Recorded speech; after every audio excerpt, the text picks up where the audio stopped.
Hey everybody, we're back with Ken Fladie here. This is part 2, and we are going to go over my eyes, my iris, and maybe I'm going to learn some things about myself. And maybe not. Yeah, and maybe not. So, all right, so we have up... So I'm going to go ahead, and right now, between us, there's I went ahead and I'm using the standard iridology chart, and I had evaluated his eyes before I came here. And on the sheets there is a right and left eye. And so there's a copy for him and a copy for me. And I'm not a memory person. I'm not going to sit either. down and try to memorize. You kept asking me, everything. what does yellow mean? I have no idea. I can't remember that far back. Yeah. And so let me see which eye we have up on here right now. I'm going to lean in here so I can see this a little Probably closer. the right. Okay, this is the right eye that we're looking at right now. And so you're going to be bringing your eye up. Bring the mic back. I'm sorry. No worries. So we are going to bring this up. Now, what's interesting right now is you have a small pupil here, and your gastrointestinal area is fairly wide compared to that. And notice that what's cool is your gastrointestinal area is almost the same color as out here. Notice you don't have any dark spots jumping out. Is that good? That is good. Sweet. You don't have any crypts. You don't have anything like that. So, okay, we said this is the right eye. So, Well, we missed the compliment you gave me earlier about how my pupil is more center than most. your pupil, by the way, is more towards the center than most eyes. So if that's a compliment, I'm going to take it. Okay, so what we're going to do here, and we're going to look at a few things, and let's just correlate it with what we just talked about a little bit, okay? Okay. Okay, first of all, we do not see a scurf rim on your eye, right? It's really not darker on the outside. Now, if you look around this outside, though, it's not real focused. It's focused here, but then here it gets a little fuzzy. And so there may be circulation issues in the future in regards to, they call it venous or, arterial congestion. And so, diet and kind of things which increase circulation may not hurt, but it's not something that jumps out here at all, right? Right.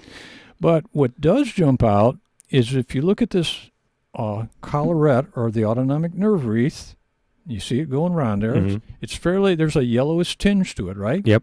It's not like my son's, right? Right. But it's still yellow. Yep. It's more of a straw yellow, right? And what they said that had to do with urinary malfunctions potentially.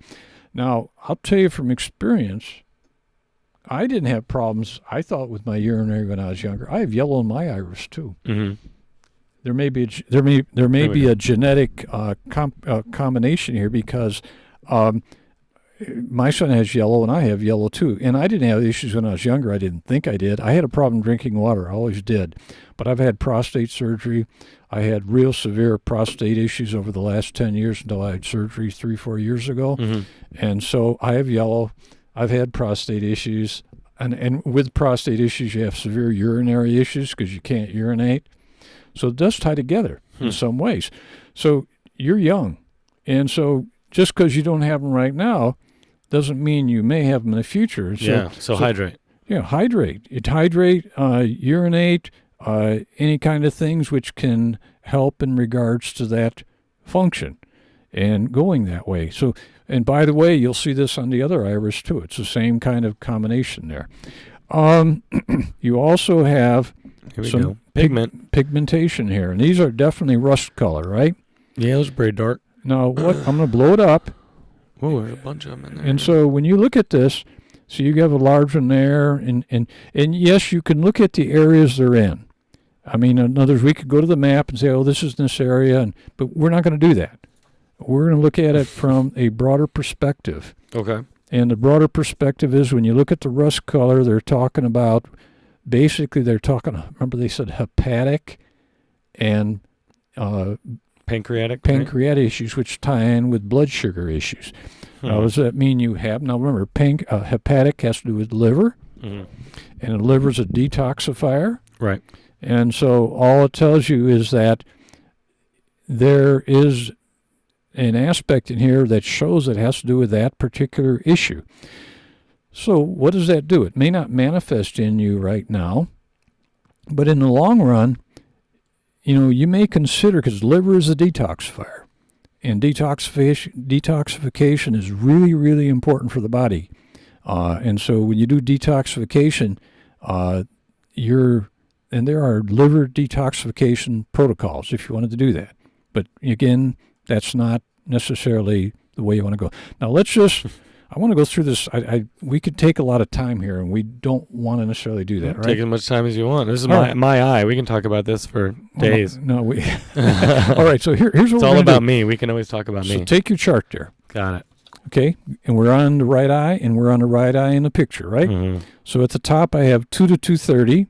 So let's go to 2 to 230, and 2 to 230 is right in here, and it says zone 3 and 4. You see that? Yep. Okay.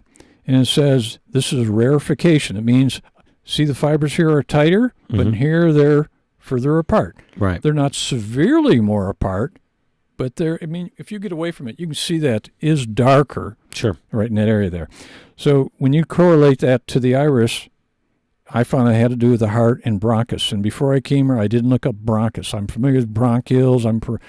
So the bronchus, if you take your hand and put it on your heart, it's also area in your lungs. And so your heart's here, but your bronchioles, which are the tubes tied in to go into your lungs, are in the same area, okay? Okay. So, you might take your pick of which may apply or which may not apply. So I just put it up there. So just make a note of that.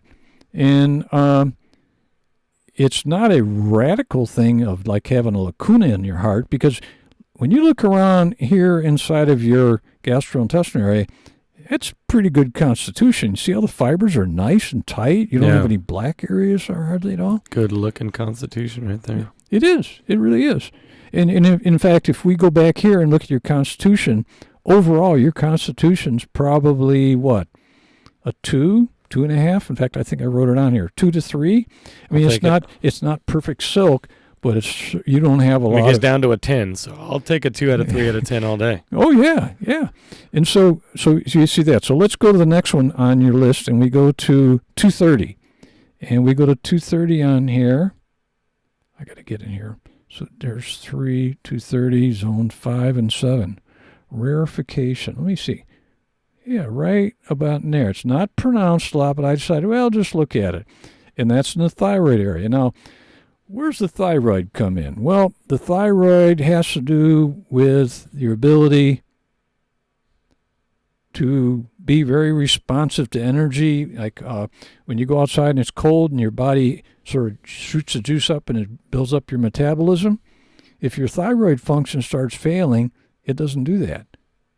In other words, your body wants to get warm, but the thyroid isn't able to meet the task. Mm-hmm. So you may not have an issue there, but your thyroid's fed by iodine. And actually, when you take fluorides in water, there's been a lot of talk that fluorides, I'm going to go to chemistry a little bit. When you go to the periodic table and you look at vertical columns, fluorides, iodines, chlorines, bromines are all in that same column. They're all related. They're all disinfectants. You know that. Mm-hmm. And fluoride's the smallest one. It's the very small element. It's the most active element in that thing there. It'll take, when the thyroid has a choice between fluorine and iodine, guess which one's going to take charge? The fluoride. Fluoride. That's the problem with fluoridation in your water. And so it's sometimes there's the problem with the thyroid is it's not getting enough iodine, even though you think you're getting it, because the fluoride's the boss. That's a problem there. So I'm not saying that is what it is. And by the way, let's look at this. It makes me more and more happy that I bought that water filter to get the damn fluoride out of the water. Oh, yeah. And with your kid. Yeah, well, yeah, I don't want him drinking fluoride his whole freaking Okay, let's go to the next one. 345, zone 2. So let me see here. 345. Oh, right there. Okay, yeah. Now, it's not dark, but it's actually a lacuna, a light-colored one, inside zone 1 and 2. So that is a weakness area, but it's not dark, but it's still there. And what I saw this being is a small intestine. Notice that it's white around it, and this is something called perifocal lighting. And what it means is that it is, when you compare that white around it, this does look a little darker, right? Let's do this. There we go. And so what this does right here is lacuna, when they're enclosed like this. In fact, when you get it up here, you can see it is a little darker. Mm-hmm. You couldn't see it when I didn't blow it up. That means it's like less nerve energy. You can't get enough blood flow in. It can't take toxins out. It can't take nourishment in as easy. And what the white is, white represents inflammation or acute. The body's trying like hell around there to get the nourishment in and get the toxins out, but it can't quite do it. That's the problem with lacunas, or lesions they used to call them. So there's a potentiality in the small intestine in that area there. And the small intestine runs, well, if you look at the chart here, we're in the right eye. Yep. If you look at my finger here, the small intestine runs and runs right all the way through there. Mm-hmm. And the descending. Wait, descending. Let me make sure I'm not messing you up here. No, just small intestine, not the descending colon, just the small intestine. Right. Okay, so that's another one. So just to be aware of, and again, it's not one that jumps out as being really terrible. It's just an awareness that there's What kind of issues would you have with the small intestine? Well, the small intestine is where you absorb nutrients out of your body and feed into your body. Now, from what I understand by looking at this is a part of the small intestine. If you know what part of the body this is, the small intestine that is, you know what part of the body it's feeding. In other words, there's nerves going from there that feeds to the part of the body. I'd have to, and I don't know what that is, but that would be the pathway you could follow. We could talk about it after if we wanted to, and maybe go more. Okay, 430 and 6, red-brown pigment. We already talked about that. Here and here. Has to do with liver and pancreas, Mm-hmm. and liver's a big time. You know, the liver becomes an issue when the body can't keep up with detoxification. And, excuse me. And so you take note of this, and one thing our society does not talk about at all, especially in the AMA, at all. In holistic health you do, especially with iridology or naturopaths. Detoxification is really important. Like fasting periodically once or twice a year, or maybe specifically doing a liver detoxification periodically, or doing lifestyle things which specifically assist the liver. There are certain herbal teas that deal with the liver that you can take. I mean, there's things to be done. And it's just a win-win proposition. Let's go to the next one. 445. I shows a lacuna. I'm going to blow it up. It's right. That's a big one. Right there. Yeah, it's a larger one. But again, it's not real it's not dark. black. Notice how it's white around it? Mm-hmm. And again, it's white because that's more acute. It's trying to get nutrients and get toxicity out of there, but it can't easily. That's the problem with closed lacunas this way. They are like a enclosed area. And that's why you really, ideally, don't want to see them. And so, but that's in your prostate and urinary area. Now, think about that. Both your prostate and urinary area is in that area tied in with your urinary system. And then, remember, we had yellow earlier, so you have sort of a, so what's sort of a possible picture here is in the future, urination and taking care of your prostate may be a big issue. Maybe. Not a big issue, but something to be aware of. Right. Put it that way. I'm not a person who's into the idea of going, oh, you don't go freaky. Just go with it and just, oh yeah, that's good to know. Yeah, just be mindful about it. Be mindful. It's a good way to word it. Okay, let's go to the next one. 645 to 7. I'm going to go down lower here. What do I have here? I have a question right here. Yeah, I see that. And so as I build it up and I look at it, I see, oh, look at that. Now, that's an interesting one because it almost doesn't look like a lacuna, but in a way it may be. It's definitely a rarefication. It's a little darker. And again, this, look at that. Interesting. It looks in the pelvis area and the testes. And remember, this is all the lower part of your body as far as these items go, which tells you then that these last couple items are dealing look at me, the lower part of your body in here, Right. which may be something to consider. 7:30 to 9:45. I looked over here, zone 5 and 7 out here. It almost looks like a scurf rim, but it doesn't. It looks like just see it comes in quite a ways Mm-hmm. and runs around like this, and all the way through there it's darker. Yeah. In fact, if you look at your iris, Yeah. that's the darkest part of your iris right there. Yeah. Wouldn't you say? Yeah, for sure. Yeah. Now, remember, this is your right eye. So what you do is you go on there, and what I did is on here, and I looked on here, and if you look on your right eye in that area there, and it's definitely out in that area, I got lymph system. And remember, we've been talking about lymph system in regards to detoxification and things. So it's possible if you want to look in that area here. Now, notice that's a little higher, and I can't read it because I just can't do this all right now. If you want to look on your chart and compare, you can. So let's just be aware of that. That's one. If I was going to take your paper and I had a pen, I'd make a note next to that one there and say, let's look at that a little bit more. Okay, let's go down here to 840 now, right here. And if you look up in the thing and see that, Yeah. and you blow it up. Now, I'm going to show this is something we haven't talked about. It's a lacuna, but it's called an open lacuna. See how it's open on this end? Yeah. But here, Mm-hmm. that one is not as critical as a closed lacuna, which is a football type. This means there can be what? Nutrition and nerve flow and toxicity taken out. So it's not as big of a deal. But on this one, again, thyroid and bronchioles. Look, I had a rarefication up there, 230 on thyroid too. Yeah. Interesting. So just be aware of it and go that way. And let's go to the next one, 11 o'clock. I'm going to go down here. See the advantage of using this Photoshop here? Oh, yeah. Or Photo Plus?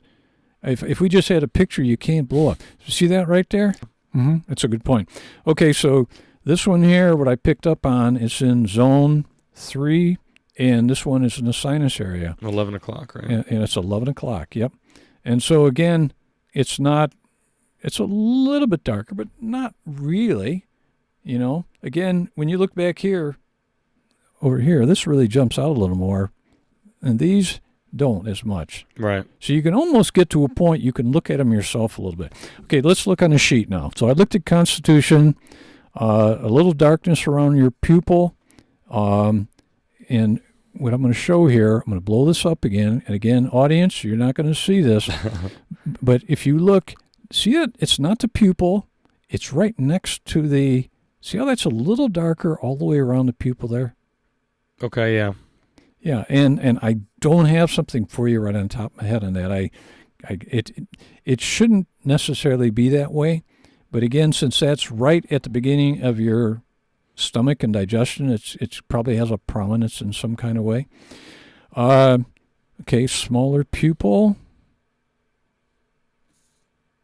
I can get a book on that. I'm not going to get that out.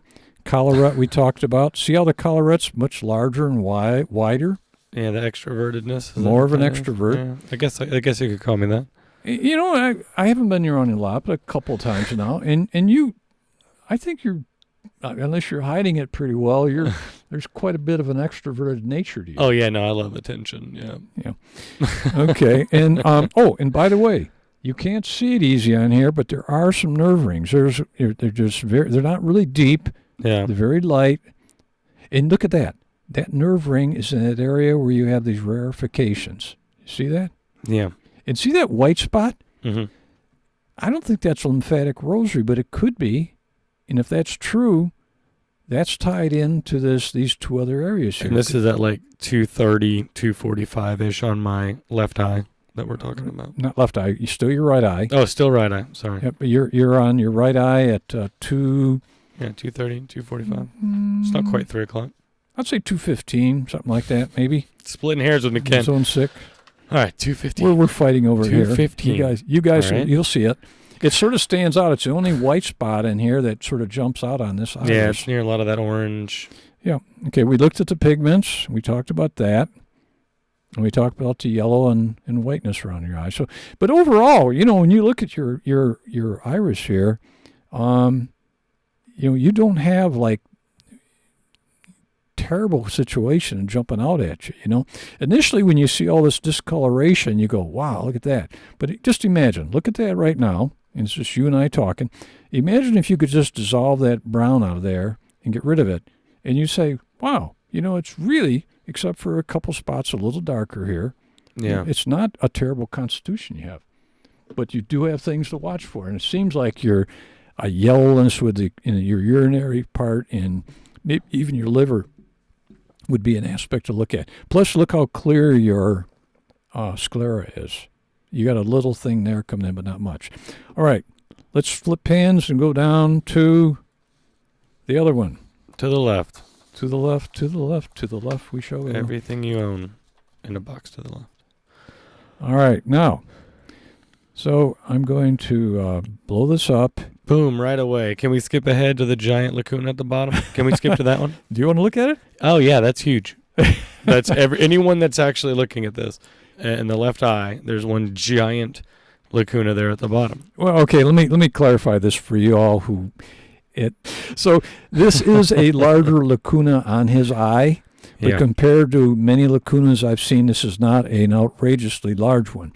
This is at 415 in his left eye. It's in zone 3, which is just outside the autonomic nerve wreath.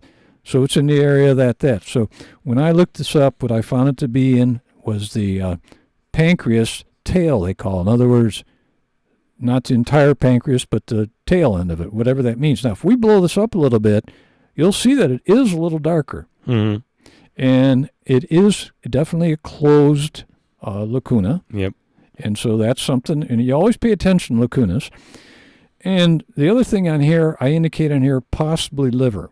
And again, when you look on here, you can see it's hard to get exact, it's 4 minutes. Right. It's not like we're not looking at a chessboard. It's not A7. You know what I mean? It's not going to be exact. You try to match it in there. Exactly.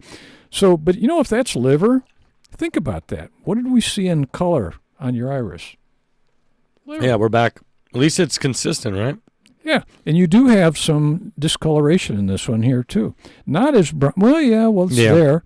It's, in fact, there's a number of them. It's more widespread. It's not big, giant bursts like the other eye. Right, yeah. But they're dispersed and they're all around. And they're not quite as dark, but that darkness may not make a difference there. So, yes, so there you go. And you see it's white around there? And remember what that means is you got inflammation around that area. It's trying to get, nourishment and nerve flow and toxicity out, but it struggles.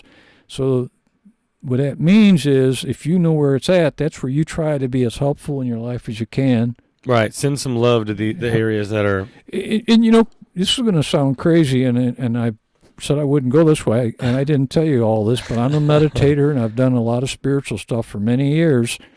And the kahunas and the Hawaiian philosophy, they have some definite... called them laws, and one of them is energy flows where your attention goes. Yeah. This is really important. Energy flows where your attention goes. So what Ian said was very appropriate. If he meditated or if he periodically just decided to put his attention to his liver area and to the area that is dealing with this lacuna. And once he does that, even if it's not flowing, he's allowing energy to flow to that area. It's a conscious effort. It's very significant. Yeah, I think. Just to touch on that briefly. So, Upshaw, Joshua, and I, he talked about that, where the energy goes, the energy flows, the energy goes, right? Or thoughts make things. Or he had a bunch of catchphrases that we talked about on that podcast. But yeah, I think on a grander scale, thinking about anything can improve it, because if it's on your mind, you might make your decisions differently. If you're thinking about, for instance, if I leave here, right, if I spend this weekend researching everything that I can do to benefit my pancreas. Exactly. Right. Benefit. Right. And so me spending that time and that energy of pancreas, what's going on with my pancreas? How does my pancreas feel? Like, I'm going to start making decisions throughout my day that are going to benefit that pancreas, or at the very least not hurt my pancreas. I'll be more conscious and more aware of what my actions are doing to the pancreas. Not that necessarily my mind is going to just fix my pancreas, but if you're putting energy towards something, there can be a lot of reasons why that can result in a positive outcome. No, I totally agree with you, and it's really good. Be aware, and this is again for anybody listening, is that there are people who do not look at the positive side. They see something that is not right, and they end up getting very nervous, anxious, and if anything, they do what? They start creating a problem in the opposite direction. Well, yeah, what you don't want to do is look at this. If somebody does go and get this done, what you don't want to do is look at the problem area and be like, for instance, for me, heart and bronchus. Great, I've got heart issues every day. I've got heart issues. I know I have heart issues because, again, you're going to make that there. Exactly. You're going to notice every heart thing because you're hyper-focused on it, and you're going to create something that may never have even been there. So, yeah, it's very important how you spend your energy and what you put it toward. I talk about this all the time as much as I can. I mean, if you walk around with a negative attitude, you're going to breed negativity. That's just how it works. If you walk around every day, you have a piss poor attitude and everything sucks, you're going to find more things that suck because that's all you're focused on. But if you're walking around and no matter what, you find something good about what's going on, you're going to be looking for it all the time because you have to find it in a bad situation. Yeah. So if you're always looking for the good, you're probably not going to see as much of the bad as somebody who's focusing on the bad, right? So same thing with all of this stuff. Keep your thoughts in the positive side of the pool. Oh, yeah. Don't go down those dark rabbit holes, and definitely don't hold on to it, right? Right. Don't hold on to something negative. Just let it go and focus on the good. That's right. And that'll breed good. And that's part of as you were talking about that, I'm sitting here and I'm very holistic. I've been a long time. And when you talk about this iridology, if you're not familiar with this, you realize what we're really talking about after we start looking at these details, really talking about a holistic health tool. Mm-hmm. It's not just iridology, but it's a real tool to talk. And you see how we're talking about you personally in regards to what it goes. It's a different way of dealing with stuff. It really is. It's cool. I think it is. Yeah, I'm interested to see what kind of changes we can, if any. I'm interested in revisiting this in a year, 3 years, 5 years, whatever, and let's take another picture, and we can talk about what changes I've made. So, do you want to go through the rest of the things that are in this eye real quick? Let's be quick. Okay. So on the left at 2 o'clock, zone 2 in the descending colon, right there. There's a little dark spot in your colon. It's not a crypt, but it's dark right there. It's not significant, but it's there. Wow. And then, let's see, at 3:05, again, zone 2 inside your gastrointestinal area. I'm going to blow it up right there. And that's another area, and that's right next to your heart area. Mm-hmm. In fact, the other one also was part of your heart area I had located on. The way you do that is you have to look on the map there, this chart, and you see what is here outside of the stomach area. Just like right here, you look and see what's outside the stomach area. And this one's very apparent. It's right in your heart area. There's other things there, but heart. Okay, let's go to 415. Okay, that's the one we just looked at. Yeah, the big one, yeah. And then right here at 930, this is 930, zone 3. There's a lacuna. It's small, but it's light, and let's just zoom it up a little bit. Although it's light, whenever you zoom it up, it ends up being a little dark. But I mean, there's some people. These lacunas are really dark. I was going to say, yeah. Some of the ones we watched in the first slideshow were. And this one is darker. And when you look at that, it is definitely darker right there. Mm-hmm. So at the one at 930, zone 3 is lacuna, and again, wow, heart and bronchus area. And that came up the same as the other side. Yeah, there's a trend here. So it's not something we're freaky about. I had heart issues. I have a pacemaker now. And I learned some stuff. I have a feeling I didn't necessarily need a pacemaker, but I've always had a very low heart rate. And what I've learned now is that it's going to sound like I'm talking personal about stuff with you, but I'm talking about this. I always talk about these things from a teaching perspective for you. Sure. And I've always had a low heart rate. I had a low heart rate of 46 my whole life, 46 beats a minute. I know you're familiar with that. That's very low. Yeah, that's super low, yeah. And I've always been very athletic. I ran track. I did tennis. I've been very a healthy and very active individual. A couple years ago, I started having things happen to my heart where I thought I was going to die. And what happened is I started getting an irregular heartbeat. And I didn't, nobody could run it down. Oh, you're perfect. You don't have a problem. And finally I had a Holter thing put on Holter me. monitor. Yeah, I've had one of those, yeah. And what they did is they checked my heart out, and I ended up having a problem in regards to irregular heartbeat. And the doctor had me in the next morning. I was in the emergency room having a pacemaker put in. Really? Just like that. Wow. Well, what happened was I started studying things a whole lot more, and what I learned, and I'm not telling, this is just for you to think about out there. I'm not being a doctor with y'all. This is not being prescribed. But what I learned about magnesium and potassium in your body are extremely important in regards to your heart health. And these potassium in particular is tied in with sodium. And our diet is so loaded in sodium, it's unbelievable. Oh, yeah. And I could have a talk with you entirely on sodium for a while, a short talk. We can do that too. Fascinating. And what I realized, and this is my take right now, I'm doing really well. Heart-wise with my pacemaker and all that, I needed one in my life. I never got my heart aerobic because I never needed to. I was like a Duracell battery, man. My heart never ran fast because it didn't need to. But when it didn't run fast, I couldn't get it aerobic. I couldn't sweat. I couldn't get hot. So my challenge now is I go work out, and I have to push really hard. I do rowing and treadmills. I have to try to exhaust myself. And then also I take a lot of potassium, and I take a lot of magnesium. It's made a huge difference in my life. And so, again, did I know this before? No. Did I learn it from AMA? No. I had to learn myself.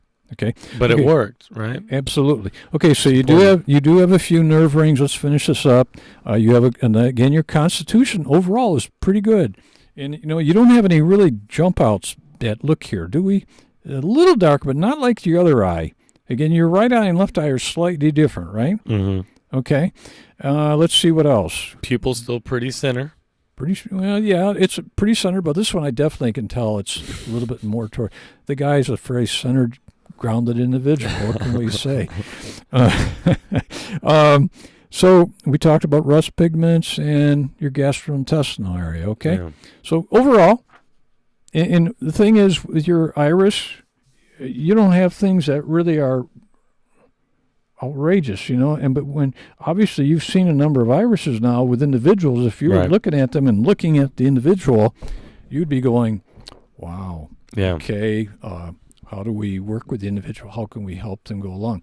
Now remember this, what you see right now is basically what you had your whole life.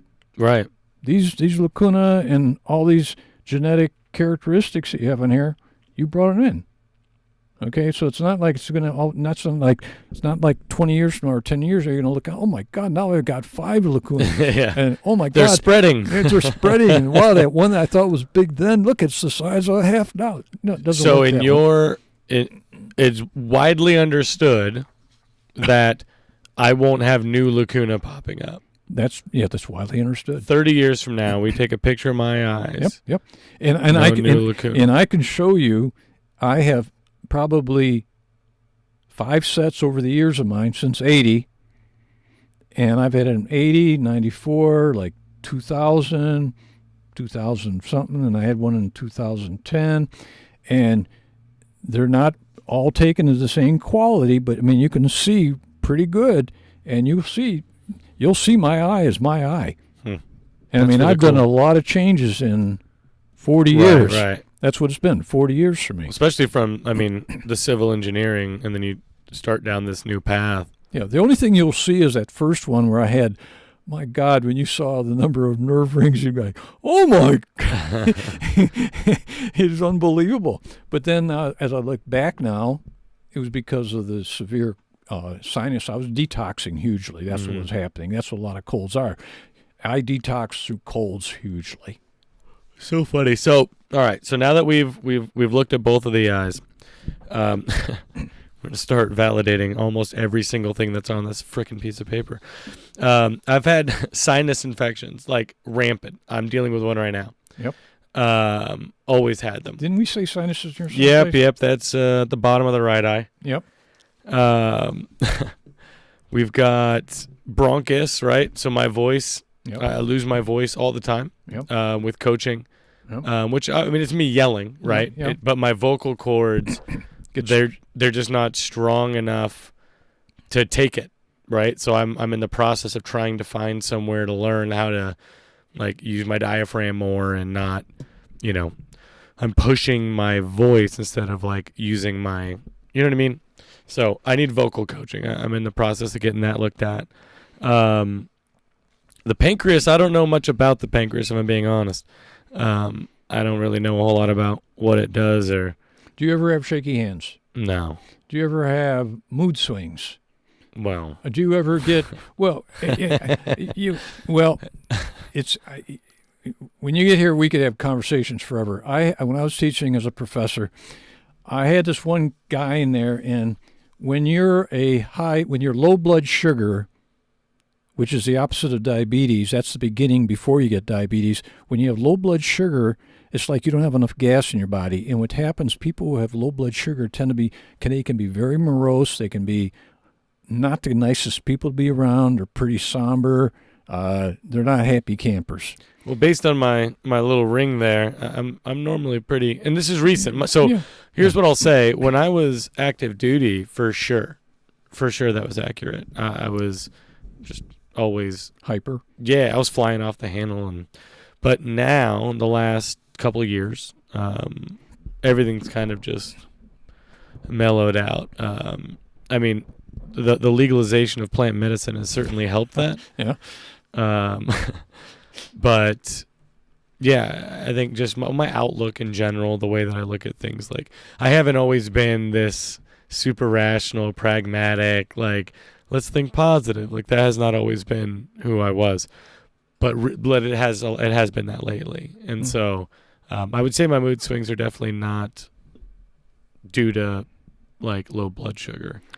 They're more like emotional swings. Well, the other thing is low blood sugar causes that. And I actually had a student. I noticed the way he was acting, and I said, "Gee, it looks." And he says he was shocked. He says, "I just had my blood test yesterday. I am low blood sugar, and I'm going in a more of a low blood sugar is called hypoglycemia. Right. Diabetes is called hyperglycemia, means too much sugar. And so when you go hyper, you can it starts to be in a more severe case. Your pancreas is tied into that quite a bit. Okay? It's funny. So I'm having a physical next month, so we'll find out where all those levels are at. Maybe not. Yeah.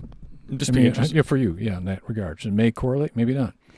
Yeah, that's super interesting. Yeah, I'm going to have a lot of fun editing this and putting it up. It's going to have to figure out how to do that. Oh, you need to put a date on here. I didn't put your name on both of them. I didn't put the date. Oh, I don't need it. Yeah, that's fine. Yeah, well, actually, right now you don't. But if you come across this in the future, when was that date I had this? Because you're younger right now, and I have a track record. I'm old, and things change, and they'll change more as you get older, even if you take care of yourself.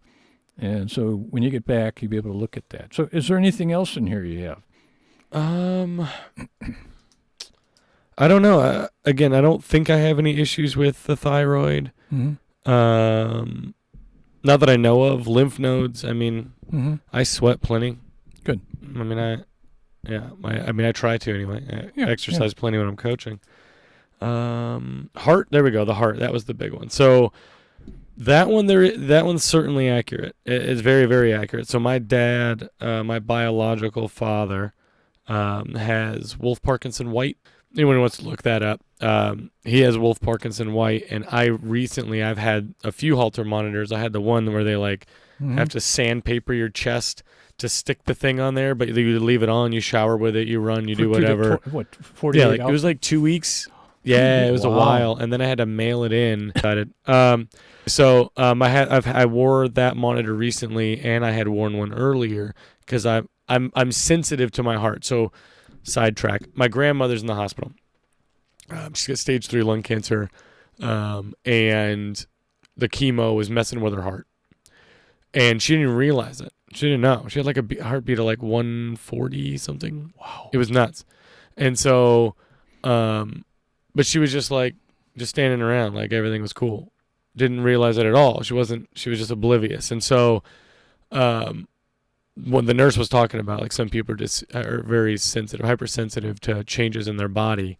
And I think I must be one of those people, because I feel stuff in my heart all the time. And I imagine if those people had gotten my thing and noticed something crazy, somebody would have probably called me if there was a problem. So I imagine there's no problem, or they lost it.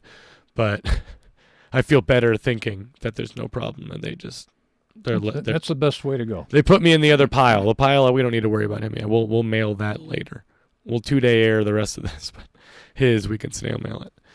I don't know. I think that was like I think it was a very comprehensive look at not only what's going on in the eye, how does the stuff work, but for me, I mean, it was consistent, right? Mm-hmm. All the lacuna, they all corresponded to pretty much the same things. Areas. Yeah, the same parts of my body, and the majority of those were either connected to each other, or I firsthand have dealt with it at some point in my life.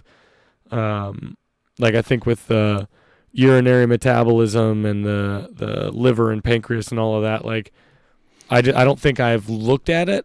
Or doesn't mean it's not happening or that it's mild. There's two things going to happen.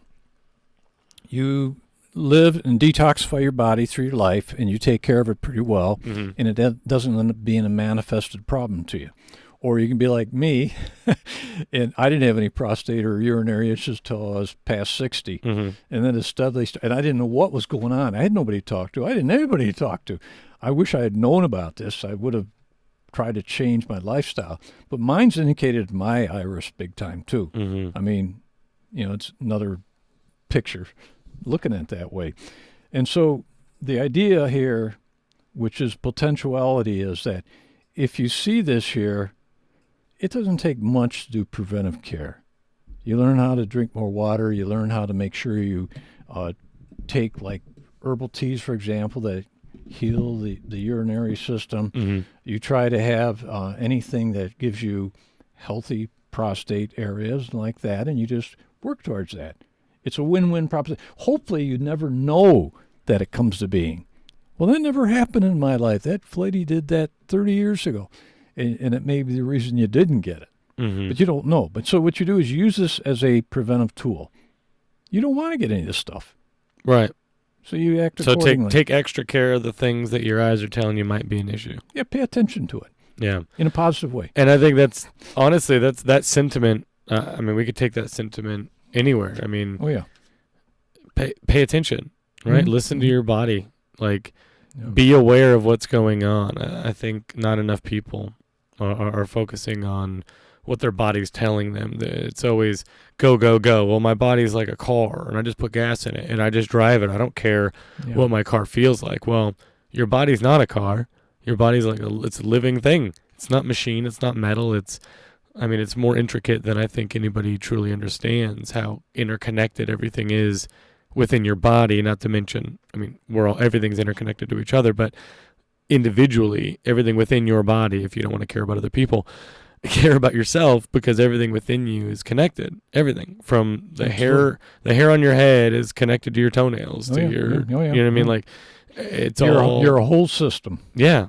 And you need to be a complete system, mm-hmm. right? That's mm-hmm. ideally what you're going for. But if you don't take care of all of the aspects of your body, certain parts are going to fail, which are going to bring down other parts. Mm-hmm. You gave that analogy of the weak link in a chain. You better hope it's not a heart or your brain or a vital organ that's your weak link. And if it is, you better take damn good care of it. Well, it's just like detoxification. If you're not sweating, you're putting a load on your. There's people. I'm going to go back to detoxification because it's so important. Sure. It ties into what we're talking about here. Yeah. And very few people know about it or think about it or want to.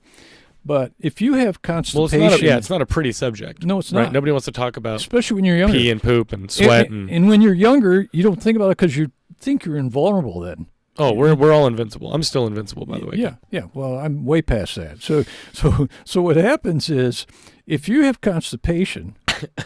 That cuts off one of the waste systems. That means toxicity going on of that has to go to the you got to divert it. Kidneys or to the breath or lungs or skin or to the skin. Right.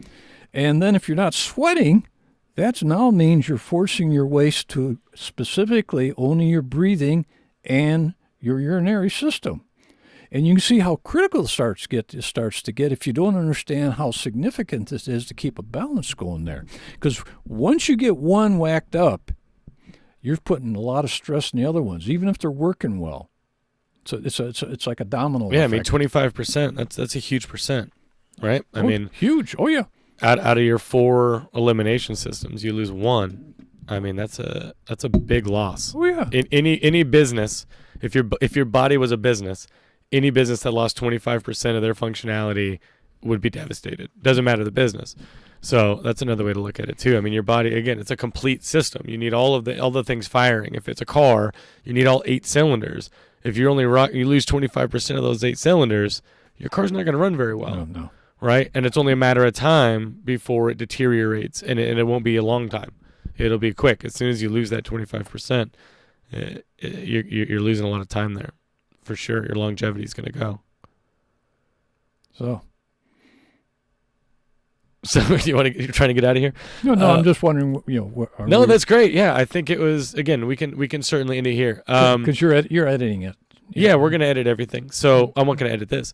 I want to thank you very much. Is there anything you have going on? I'm probably going to throw this up Monday. So is there anything that you have soon anywhere? Like, are you talking iridology anytime soon? Can people come and listen and learn more about it from you? Are you planning on opening yourself to more into it?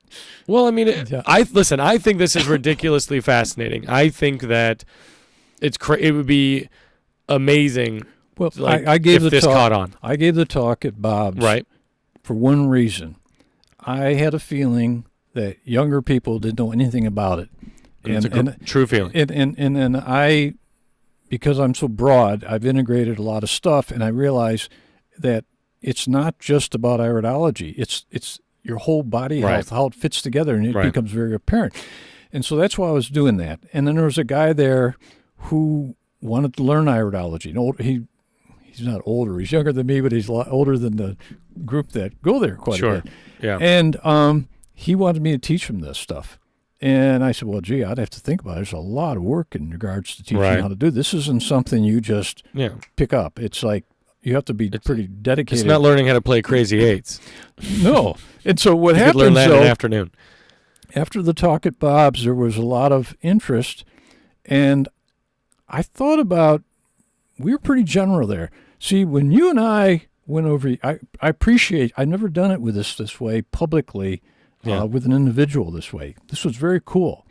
And I'm talking about the part with your eye and looking at it. And when I mentioned it to Bob's group there, I said, well, I said, we're skimming over these eyes really fast. I said, you realize you could spend easily hours on one eye, one person, 2 eyes. Yeah, if you really want to get in there and nitpick. Your eye's pretty easy. Right. You didn't have a lot of stuff. I mean, you had stuff, but it wasn't that much stuff. Right. It was pretty obvious. I feel like all the issues that were on there were pretty, like anybody that looked at it, you could tell there was an irregularity. You could spot them pretty quickly. Oh, yeah. And going this way. So I appreciate that, and about doing it with you, and I've sort of, in the back of my mind, I've thought about, if there are people who want me to follow up in more detail. And now, what I've learned, and this is, you can edit this or keep it this way, a lot of people don't have focus, and everything's going to be quick and easy, and this is not a quick and easy situation. Right. Iridology requires focus and discipline and dedication to look at it, and as you were from looking at what we found with yours, it requires you now to go back and decide whether you're going to incorporate any of it or not. Right. And so if there are people who want to really get a stronger feel for this, go for it. Yes, I would be interested in doing more.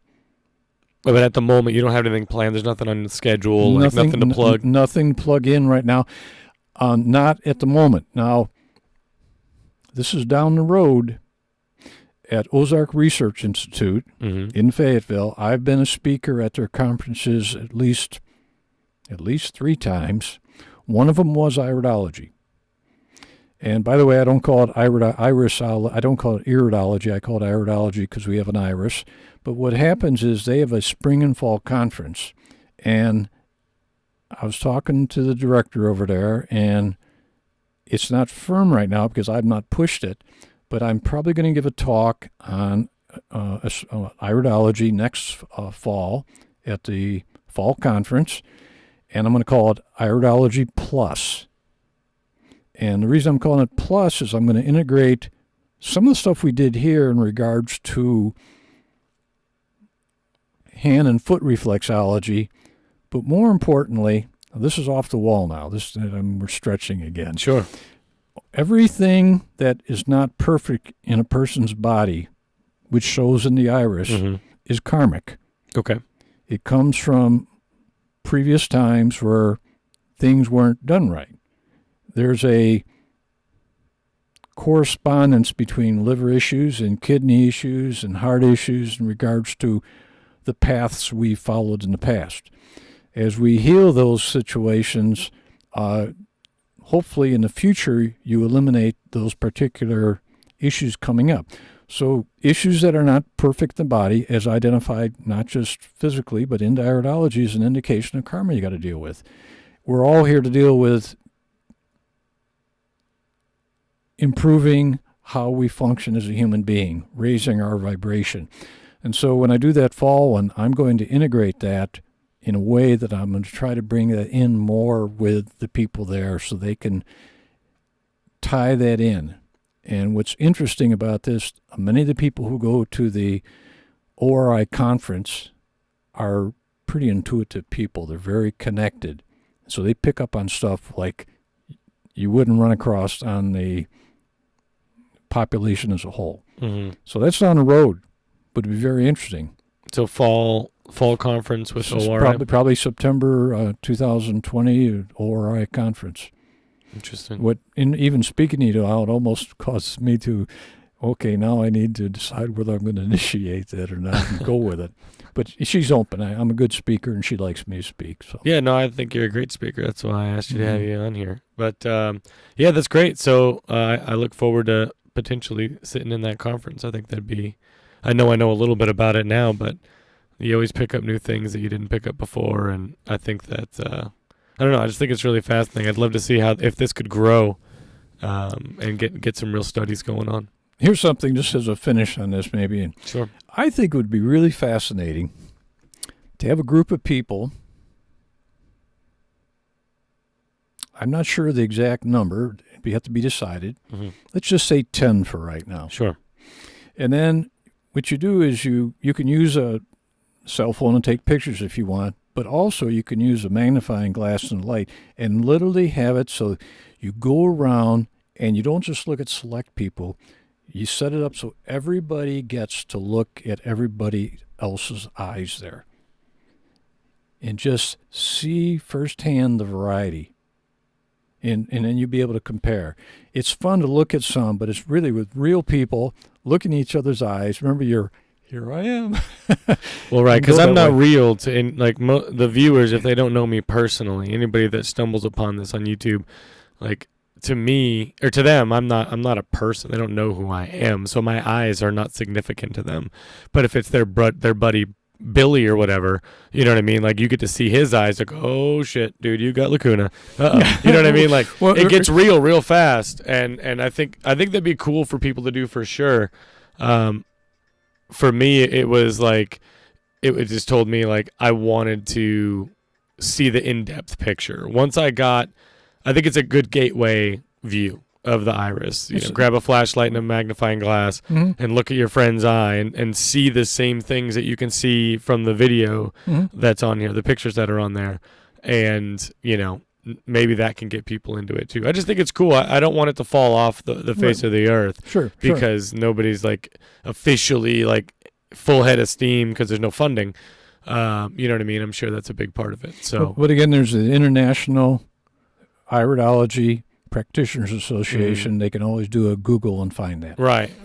and who knows how involved they are, but because I could make a website called International Podcast Champion. Doesn't mean that you know what I mean. You can call yourself whatever you want. Well, I was given information from the 2010 conference. Oh, they brought them up? That's the certification. That's the certification association.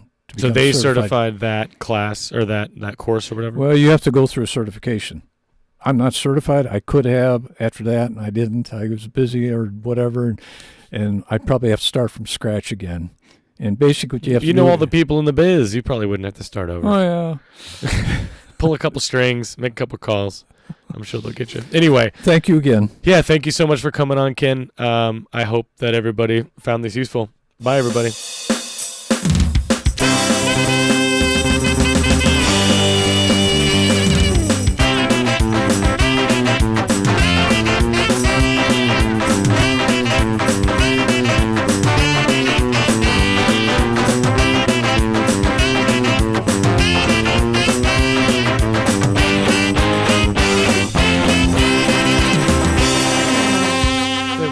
Somebody who listens to the first one, you got them to come back for two. Yeah, exactly.